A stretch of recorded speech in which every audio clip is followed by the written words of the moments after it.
Joe Namath's favorite receiver caught 8 passes in the Super Bowl, then quit football forever and disappeared.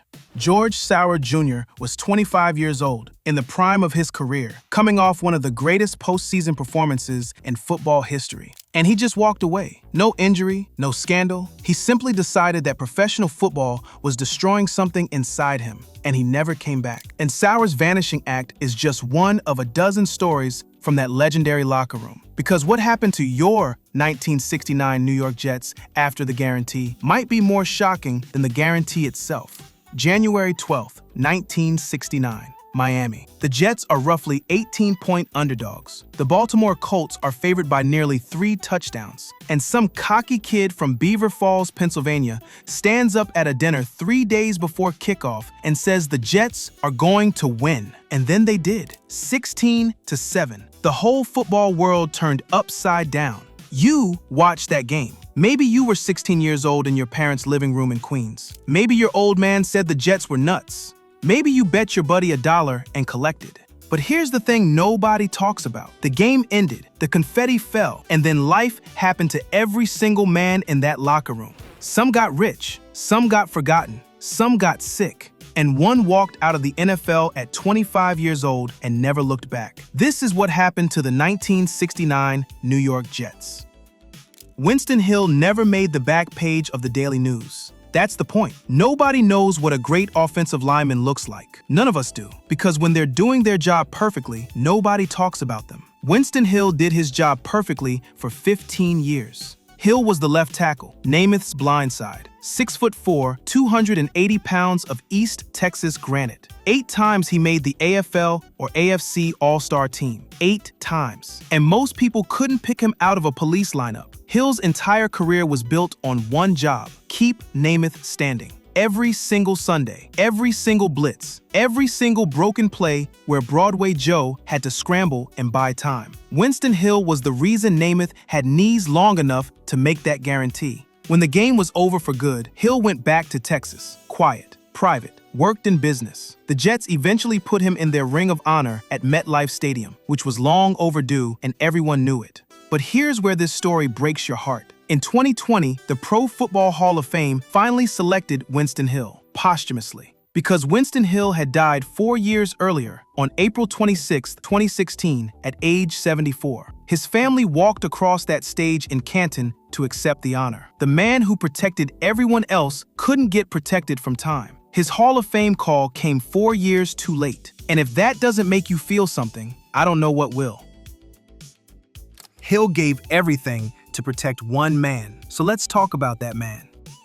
Everybody knows this story. Everybody thinks they know this story. Joe Namath, the fur coat, the guarantee, the pantyhose commercials. America watched this man redefine what a quarterback could look like off the field and loved every second of it. Namath threw for 206 yards in Super Bowl III. The MVP award had his name on it before the final whistle. He jogged off that field with his index finger pointed at the sky, and every AFL fan on earth lost their mind. But what happened when the camera stopped rolling? Those knees were never right. He had operations. He had comeback attempts. And in 1977, he ended his career with the Los Angeles Rams, far from New York, far from the moment that defined him. Then Hollywood called. He did movies with Anne Margaret and Glenn Campbell. He headlined a TV series called The Waverly Wonders in 1978 that lasted exactly 1 month. The man guaranteed a Super Bowl win and then guaranteed Beauty Mist would make America's legs look great. He owned a Manhattan bar called Bachelor's III that nearly got him suspended by the NFL commissioner before he ever retired. He was everywhere and nowhere at the same time. And then things got harder. The drinking, the years of hard living. It all came due on December 20th, 2003, when Namath appeared on the sideline of an ESPN broadcast, clearly not himself, and told reporter Susie Kolber on live national television, "I want to kiss you." America watched. America cringed. Namath went to rehab. And to his credit, he came back. He got sober. He became an advocate for former players' brain health. He championed hyperbaric oxygen therapy. He published his memoir, All the Way, My Life in 4 Quarters, in 2019. His daughters Jessica and Olivia have kept him grounded. He's been sober for over 20 years now. Joe Namath is in his 80s now, living in Jupiter, Florida. He shows up at Jets events. He still has the charisma. He still has the smile. But you can see the miles in his eyes. The guarantee was basically just an attitude. That's it. That's the whole thing. An attitude that changed professional football forever. If Namath's guarantee still gives chills, hit that like button right now. Let's see how many people remember exactly where they were when he said it. This one still starts arguments at the bar. Matt Snell rushed for 121 yards against the Baltimore Colts in Super Bowl III. He scored the only offensive touchdown of the game on a 4-yard sweep in the second quarter. He was the most valuable player on the field that day. And Joe Namath got the MVP because Joe Namath is Joe Namath and Matt Snell is Matt Snell. And football has always worked that way. Snell was a fullback who ran hard and said little. He was the engine of an offense that Broadway Joe got all the credit for. Old school fans knew. The guys in the trenches knew. But America wanted to talk about the fur coat. Knee injuries ended his career after the 1972 season. He was 31 years old. He moved into business, personnel work, corporate sales around New York. He didn't chase cameras. He didn't write a tell-all. He just lived his life. The workhorse who carried the biggest game on his back while the quarterback carried the trophy. Snell's still around, living quietly. He never made the Pro Football Hall of Fame. A lot of Jets fans still think that's an injustice. A lot of Jets fans are right. Drop a comment right now. Did Matt Snell deserve the Super Bowl III MVP? Now here's a story that almost never got told at all. Emerson Boozer should have been finished in 1967. A devastating knee injury in that season told most people his career was over before it really started. Most people were wrong. This is what a comeback looks like. Boozer came back from that knee. He came back fast. He came back scoring 5 touchdowns in the 1968 championship season. Him and Matt Snell in that backfield were one of the most dangerous combinations in the AFL. Snell ran between the tackles. Boozer ran around them. Teams couldn't pick their poison. Once the cleats came off for good, Boozer went back home to Augusta, Georgia. And here's what makes this story different from half the others on this list. Emerson Boozer was smart with his money. I had a 10-year mortgage on that house in Georgia, and when I retired, I sent the last payment off. He paid off his mortgage the same year he retired. While half the NFL was investing in restaurants that'd be closed by Tuesday, Boozer went into financial advising and real estate in the Augusta area, and he was careful. Head coach Weeb Eubank once said that the only 2 players on the team that he absolutely needed were Snell and Joe Namath. But Boozer knew what he brought to that backfield. I was probably the last piece. He meant the last piece of what made that backfield click, and he wasn't wrong. The Jets inducted him into their Ring of Honor. He makes appearances at alumni events. He's in his 80s and living in Georgia. No scandals, no bankruptcy, no tragedy. Just a man who played hard, thought smart, and landed on his feet. Boozer landed on his feet. Not everyone on that defense was so lucky, and some of them deserve a lot more credit than they ever got.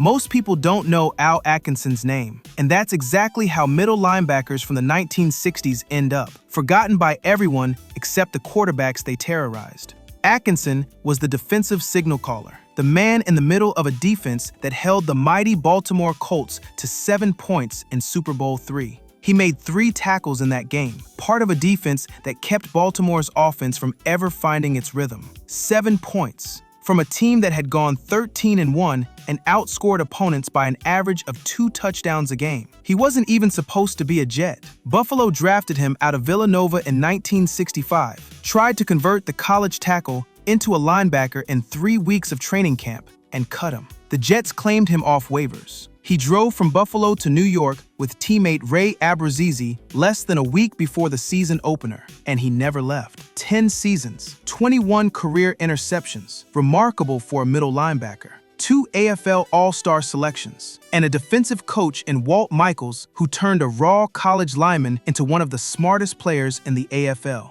The NFL behind him, Atkinson settled in Springfield, Pennsylvania, just outside Philadelphia. He became a partner in the Atkinson and Mullen Travel Agency, a group tour operation that eventually became Apple Vacations. After 3.5 years of hotels and airports, the man who'd spent a decade on the road with the Jets decided he was done traveling. He moved into car sales, working dealerships on the Golden Mile in Springfield for 20 years. A minute from home. That's all he wanted. Atkinson lost his wife, Peg, and has lived quietly in the Philadelphia suburbs in retirement. No headlines, no drama. Just a man who made a key interception in the biggest upset in football history, and then went home and sold cars. Atkinson was a guy nobody expected to be a Jet. The next guy, he had no business being a pro linebacker at all. Larry Grantham had no business being a pro linebacker. That's not an insult. That's a miracle. 6 feet tall, 210 pounds. In 1960, when he joined the New York Titans as a founding member of this franchise, linebackers were supposed to be bigger. Grantham was supposed to be a college linebacker at best. Instead, he played 13 seasons of professional football. Every single season the league existed. 5 all-star selections. That's a man who outthought everyone who tried to outmuscle him. Grantham was the conscience of those early Jets teams. The guy who remembered where this franchise came from, back when they were the Titans and playing in front of crowds that could fit in a high school gymnasium. He remembered all of it. After he retired in 1972, Grantham went home to Crystal Springs, Mississippi. He worked in insurance and real estate, built a quiet life in the community he came from. He was a fixture at Jets reunions. He advocated for the AFL's legacy for years, in a world that sometimes wanted to pretend the AFL never mattered. The man bled AFL green until the day he died. Larry Grantham passed away on June 16, 2017, at age 78 in Crystal Springs, Mississippi. He is remembered as one of the founding fathers of professional football in New York, and he never stopped being proud of where he came from. Now here's one that catches people off guard. Pete Lamons, the tight end, the big kid from Crockett, Texas, who caught passes from Namath when it mattered most. Lamons was a Longhorn before he was a Jet. He won a national championship at the University of Texas in 1963, left as the school's career leader in receptions and receiving yards, and then came to New York as an 8th-round pick in 1966. Nobody expected much. He gave them everything. He was an AFL All-Star in 1967. He was Namath's safety valve over the middle for 7 seasons. In Super Bowl III, he caught a key pass that kept the drive alive in the second half. He wasn't the headline, he was the glue. Lamons headed back to Texas when his playing days ended. He got into real estate. He partnered with former teammate Jim Hudson in the thoroughbred racing business. And then he found his real second life. Fishing. Professional bass fishing. Tournaments all over Texas. The man who used to catch passes from Broadway Joe spent his later years catching largemouth bass on Sam Rayburn Reservoir. He never stopped competing. He just traded a football for a fishing rod. On April 29, 2021, Pete Lamons was at a major league fishing tournament on Sam Rayburn Reservoir in East Texas. He slipped while boarding a boat, fell into the water, and drowned. He was 77 years old, a man who survived a decade of professional football, who won a Super Bowl, who built a whole second life doing what he loved, gone in an instant, on a lake in Texas, doing the thing that made him happiest. That one's hard to talk about. It's hard to make sense of. You don't have to. Let's talk about a man who scored more points in Super Bowl III than anyone else and somehow never gets the credit for it.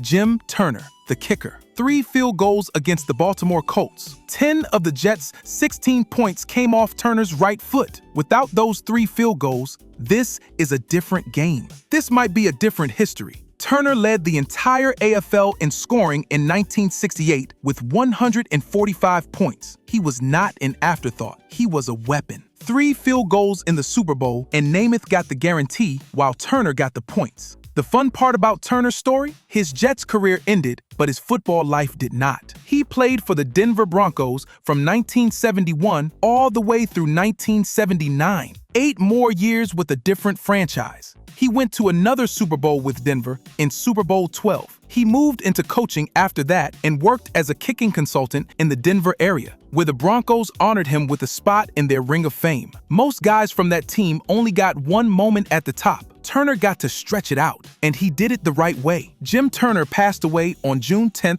2023, at age 82 in Arvada, Colorado. 2 Super Bowls, 2 franchises, 2 rings of honor. Not a bad life for a guy who got cut by the Washington Redskins before the Jets ever gave him a chance. Most of these guys kept their heads down after football. The next one did the opposite and paid for it.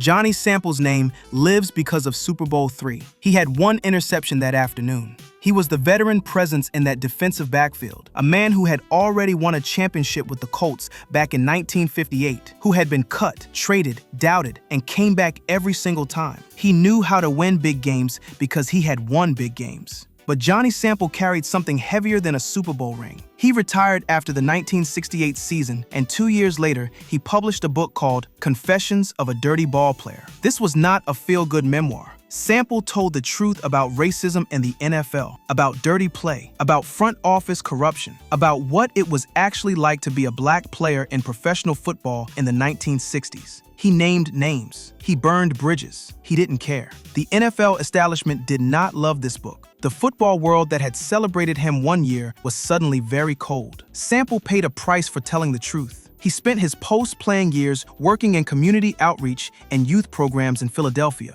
He struggled financially. He dealt with health issues. The man who had been celebrated as a champion in January of 1969 spent his later years in real hardship. Johnny Sample passed away on April 26, 2005, at age 68 in Philadelphia. His book remains one of the most raw and honest accounts of professional football ever written. Some of what he wrote is still uncomfortable to read today. He told the truth. That should count for something.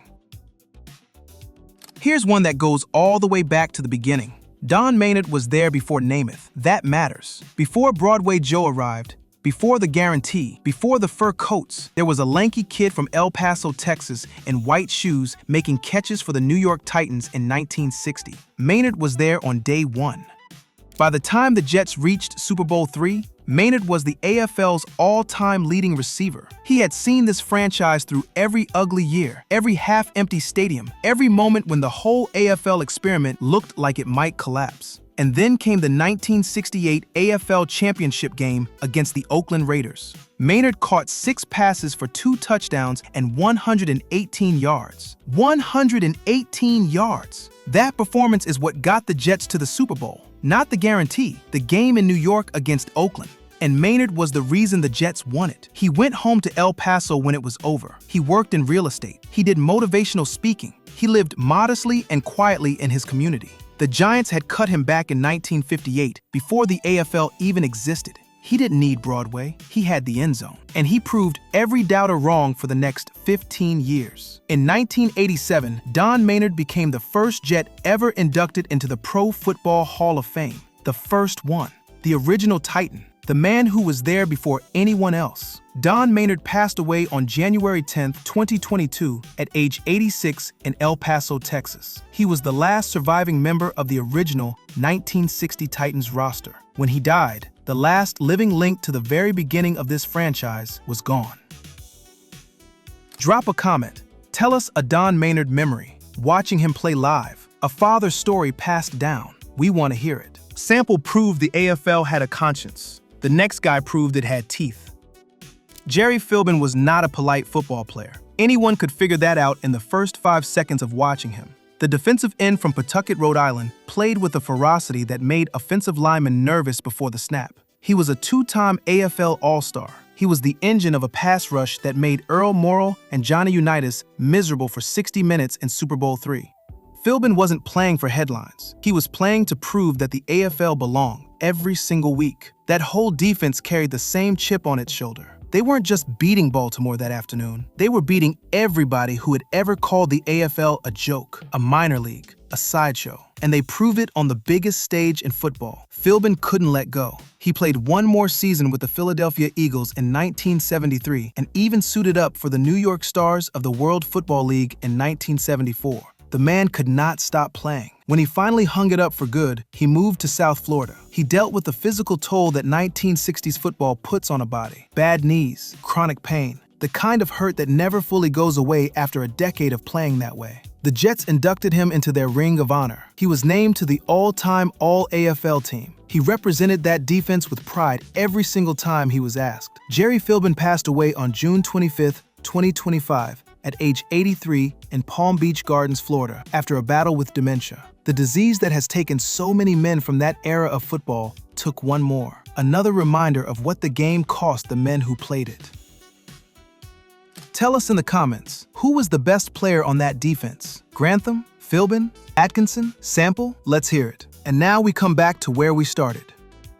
George Sauer Jr., 8 catches, 133 yards, Super Bowl III. The best performance by any receiver that afternoon on the biggest stage in professional football. He was 25 years old. He was in the prime of his career. He walked away. You have to understand what that meant in 1970. This wasn't a player with a career-ending injury. This wasn't a scandal.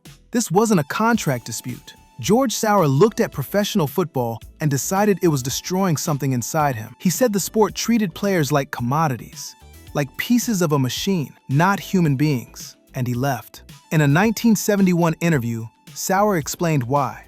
When you get to the college and professional levels, the coaches still treat you as an adolescent. He considered the whole system dehumanizing, not just the hits, but the way it stripped grown men of their autonomy and dignity. He became a writer, a poet. He lived a reclusive life far from anything that looked like the NFL. He struggled with mental health through the years. He lived in near anonymity for decades. The man who had caught 8 passes in the Super Bowl and then simply gone. George Sauer Jr. passed away on May 7, 2013, at age 69 in Westerville, Ohio, after a struggle with Alzheimer's disease. His story is the most haunting one in this whole locker room. A man who chose himself over everything the world said he should want. You can call that brave. You can call it tragic. You can call it both. That's the 1969 New York Jets. Winston Hill, protecting everyone until nobody protected him. Joe Namath, the biggest personality in football history, fighting his own demons for 30 years before finding peace. Matt Snell, carrying the game on his back while someone else carried the trophy. Emerson Boozer, the quiet success story nobody tells enough. Al Atkinson, the defensive signal caller who picked off morale in the Super Bowl and then sold cars a minute from home. Larry Grantham, the original Jet who never stopped fighting for the league's legacy. Pete Lammons, the tight end who traded a football for a fishing rod and was taken too soon on a Texas lake. Jim Turner, who scored the points while Namath got the credit. Johnny Sample, who told the truth and paid for it. Don Maynard, the first and the last, from Titan to Hall of Famer. Jerry Philbin, the blue-collar force who proved the AFL belonged. And George Sauer Jr., who won everything and walked away from all of it. These men were not just football players. They were the proof that the guarantee was real, that an upstart league from nowhere could beat the establishment, that a cocky quarterback from Pennsylvania could be right about something the whole world said was impossible. The 1969 Jets went 10-4 that year, lost to the Kansas City Chiefs in the playoffs. They never went back to the Super Bowl, not once in the 55 years since. But that January afternoon in Miami, that was real. And every man in that locker room carried it with him every day for the rest of his life. The ones who got famous, the ones who got forgotten, the ones who got sick, the ones who walked away, the ones who never got their Hall of Fame call while they were still alive to hear it. They all earned it. Every single one. George Sauer caught 8 passes and disappeared. Winston Hill protected everyone and got his honor 4 years too late. And somehow, impossibly, a team of 18-point underdogs changed American sports forever on a Sunday afternoon in January. That never gets old. It never will. Thank you for watching. If you like these deep dives into your favorite teams, please like, subscribe, and send to some friends who miss these days. If you like this video, we think you will love one of the ones on your screen right now. See you next time!